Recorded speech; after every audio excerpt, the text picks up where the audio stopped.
नमस्कार, मी सुवर्ण. दिवसभराच्या बातम्यांमध्ये आपलं स्वागत. बुलेटिनच्या सुरुवातीला बातमी पाहणार आहोत एक महत्त्वाची. ही विधान परिषदेमध्ये परिवहन मंत्री अनिल परब दुपारी 12 दरम्यान निवेदन सादर करतील अशी माहिती मिळते आहे. एसटी संपासंदर्भात सकारात्मक चर्चा झालेली आहे. त्याच अनुषंगाने अनिल परब हे निवेदन सादर करतील. या बैठकीमध्ये सर्वपक्षीय आमदारांच्या समितीची आणि एसटी कर्मचारी प्रतिनिधी यांचं एकमत झालेलं आहे अशी माहिती मिळते. एसटी संपासंदर्भातली महत्त्वाची बैठक काही वेळापूर्वी संपन्न झालेली आहे. रामराजे निंबाळकरांच्या दालनात ही बैठक होती. परिवहन मंत्री अनिल परब, विधान परिषदेचे विरोधी पक्षनेते प्रवीण दरेकर या बैठकीला उपस्थित होते. एसटी संपाबाबतची विधान भवनातली चर्चा सकारात्मक झाली आहे अशी माहिती मिळते. उद्या सकाळी 10 किंवा 12च्या दरम्यान विधान परिषद सभापती बैठकीतून निघालेल्या तोडग्याबाबत सभागृहात माहिती देतील. 4 महिन्यांपासून सुरू असलेल्या एसटी संपाचं पुढे काय होणार, तो संप मिटणार का, या संदर्भात उद्या स्पष्टता होऊ शकेल. संप मिटेल अशी शक्यता व्यक्त केली जाते. या बैठकीमध्ये सर्वपक्षीय आमदार समिती आणि एसटी कर्मचारी प्रतिनिधी यांचं एकमत झालंय असं कळतं आहे. 3-3.5 महिन्यांहून अधिक काळ महाराष्ट्राच्या वेगवेगळ्या जिल्ह्यात एसटी कर्मचाऱ्यांचा संप सुरू आहे. या रामराजे निंबाळकरांच्या दालनात झालेल्या बैठकीत तरी तोडगा निघेल आणि उद्या त्याची घोषणा होईल अशी शक्यता व्यक्त होते. एसटी संपासंदर्भातली महत्त्वाची बैठक काही वेळापूर्वीच संपन्न झालेली आहे. फार महत्त्वाची ही बैठक होती आणि या बैठकीत सकारात्मक चर्चा झाली अशी माहिती मिळते आहे.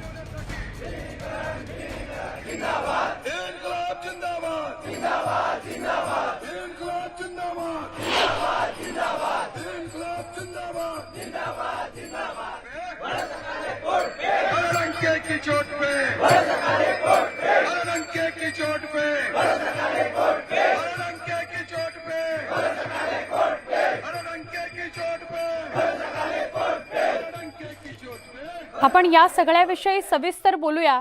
आमच्या प्रतिनिधी प्रणाली कापसे आपल्या संपर्कात आहेत. आमचे प्रतिनिधी प्रशांत बाग आपल्या संपर्कात आहेत. मुंबईतून हे दोघेही आपल्या सोबत आहेत आणि बीडमधून सुरेश जाधव आपल्या सोबत आहेत. या तिघांशीही सविस्तर संवाद साधूया. सुरुवातीला प्रशांत, आपण सांगाल, महत्त्वाची बैठक काही वेळापूर्वी संपन्न झाली. या बैठकीमध्ये सकारात्मक चर्चा झालेली आहे अशी माहिती तरी मिळते आहे, पण संप नेमका संपेल का याचं उत्तर काय द्यावं? खरा हाच कळीचा मुद्दा आहे सोडा की संप नेमका संपेल का. आझाद मैदानावर महाराष्ट्राच्या कानाकोपऱ्यात 250 डेपोचे जे एसटी कर्मचारी आले त्यांनी आज अर्धनग्न आंदोलन सुरू केलेलं आहे. आज विधानसभेमध्ये बैठक जरी झाली तरी बैठकीचं म्हणजे ज्यावेळेस अध्यक्ष उद्या सांगणार आहेत सकाळी 10 वाजता काय, पण हा आक्रोश दिसतोय कामगारांचा. हा महाराष्ट्राच्या कानाकोपऱ्यात आलेले हे जे कामगार आहेत त्यांचा हा पूर्ण आक्रोश दिसतोय. हा पूर्ण गोष्टा ज्या दाखवत आहेत त्या विलिनीकरण या मुद्द्यावर ते ठाम आहे. त्याचा कोणत्याही परिस्थितीत विलिनीकरण झाल्याशिवाय आम्ही थांबणार नाही ही त्यांची भूमिका, या त्यांच्या घोषणा. आणि आज सुरू केलेलं हे अर्धनग्न आंदोलन हे अत्यंत बोलकं चित्र आहे आझाद मैदानामध्ये असलेल्या या कामगारांचं, ज्या घोषणांच्या माध्यमातून खरं तर त्यांनी जोगवा साधलेला आहे की कोणत्याही परिस्थितीत विलिनीकरण हवंय. दादा, घोषणा सुरू आहे, अर्धनग्न आंदोलन सुरू केलंय तुम्ही, पण उद्या सकाळी 10 वाजता विधानसभा अध्यक्ष जे आहेत ते या समितीच्या बैठकीत काय झालं ते सांगणार आहेत. प्रतीक्षा आहे ते सांगण्याची. काय सांगाल? हे बघा साहेब, हा लढा जे उभा केला होता आम्ही आणि फक्त एकच न्याय मागणी घेऊन आमची विलिनीकरणाची, आणि जी विलिनीकरणाची मागणी घेऊन आम्ही 120 दिवसापासून या आझाद मैदानावर बसलोय.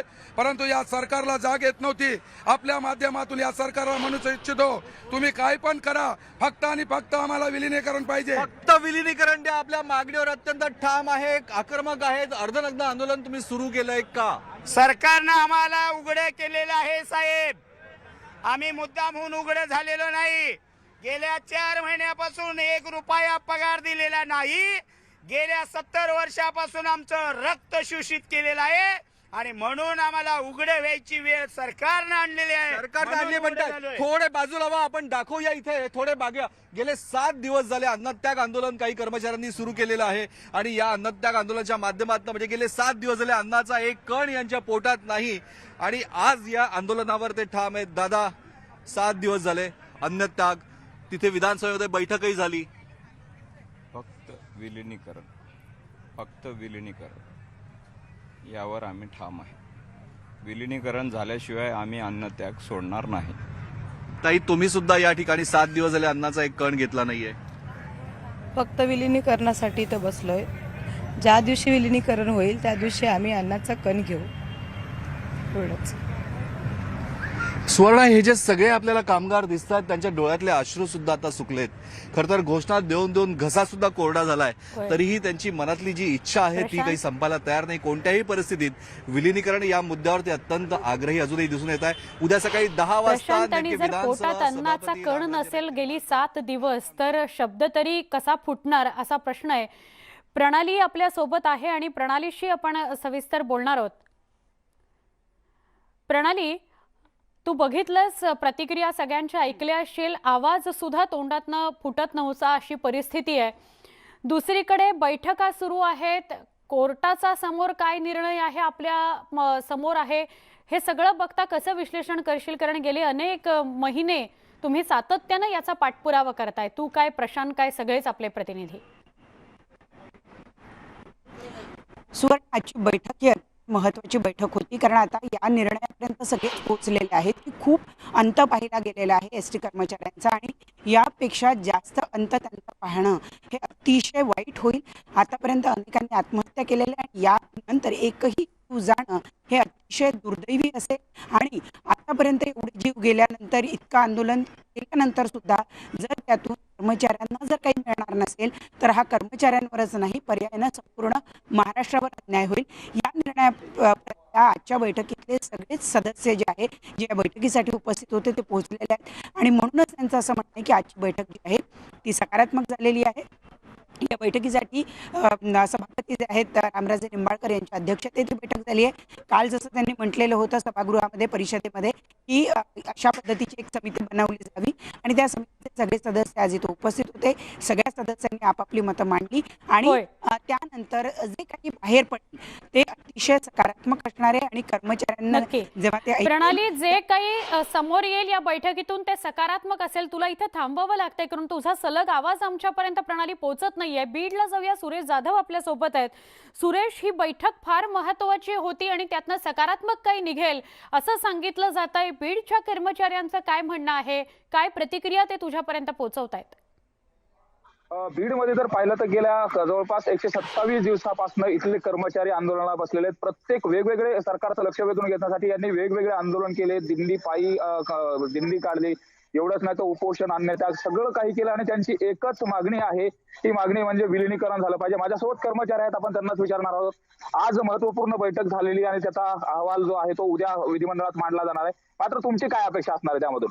आज या ठिकाणी आमचे 127 दिवस झालं हे आहे दुप्पट्याचं आंदोलन चालू आहे. याच्यामध्ये 105 आमच्या कामगार बंधूंचा बळी गेलेला आहे. तरी मायबाप सरकारला या बाबतीमध्ये कुठलीही जाणीव झालेली नाही. पण आम्हाला असं वाटतं उशिरा का होईना पण त्यांनी आज बैठक घेतलेली. पण त्याच्यामध्ये आमची प्रमुख मागणी ही विलिनीकरणाची. कारण एसटीचं राज्य शासनामध्ये विलिनीकरण होणं महत्वाचं आहे. कारण महत्वाचं यासाठी आहे की यामध्ये सर्वांचाच फायदा आहे. प्रवासी जनतेचा फायदा आहे, विद्यार्थ्यांचा फायदा आहे, ज्येष्ठ नागरिकांचा फायदा आहे आणि एवढंच नाही तर कर्मचाऱ्यांचा फायदा आहे. त्यामुळं या एसटीचं राज्य शासनामध्ये विलिनीकरण होऊन सर्वांना, प्रवाशांना त्यांनी सुख द्यावं अशी आमची. मात्र गेल्या 127 दिवसापासून तुम्ही संयमानं आतापर्यंत आंदोलन करताय. उद्याच्या याच्याकडे कशा पद्धतीने तुमचं लक्ष असणार आहे? आम्ही जे आज समितीने जो बैठक झालेली आहे माननीय सभापती साहेबांच्या दालनामध्ये, त्याच्यावरती सर्व कर्मचारी हा महाराष्ट्रातील 92,000 कर्मचारी हा आशेने पाहतोय.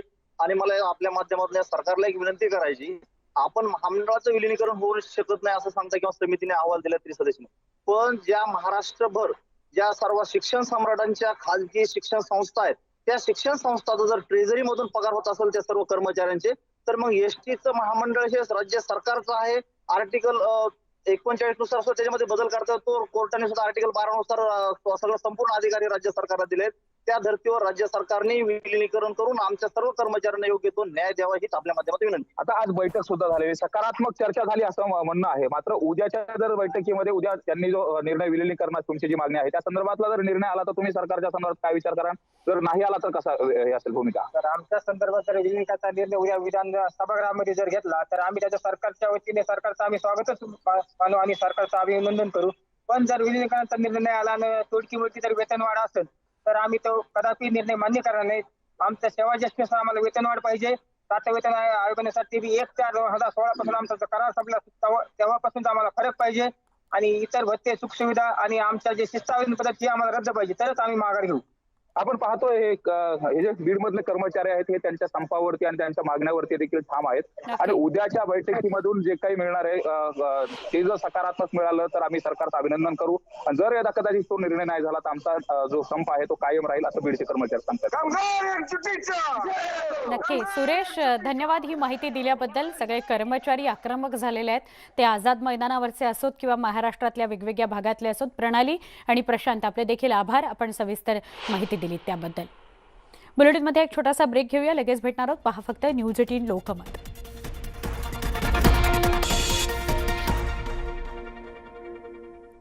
बुलेटिनमध्ये स्वागत. बातमी आहे अवकाळी पावसासंदर्भातली. कोकण आणि उत्तर महाराष्ट्रामध्ये अवकाळीचा फटका बसलाय. सिंधुदुर्गात अवकाळी पावसानं थैमान घातलंय. अवकाळी पावसानं आंबा आणि बागायतदार चिंतेत सापडलेले आहेत. दरम्यान सिंधुदुर्ग जिल्ह्यातील फोंडा घाटसह परिसरात पावसानं चांगलीच हजेरी लावली. वादळी वाऱ्यासह झालेल्या पावसानं जनजीवन विस्कळीत केलेलं आहे. भुसावळमध्ये रब्बीच्या पिकाचं मोठं नुकसान झालंय. काढणीवर आलेल्या गहू आणि मका तसंच कांदा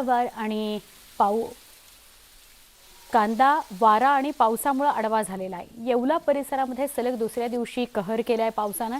पावसासोबत काही ठिकाणी गारपीटही झालेली आहे. त्यामुळे गहू आणि हरभरा पिकाचं नुकसान झालंय.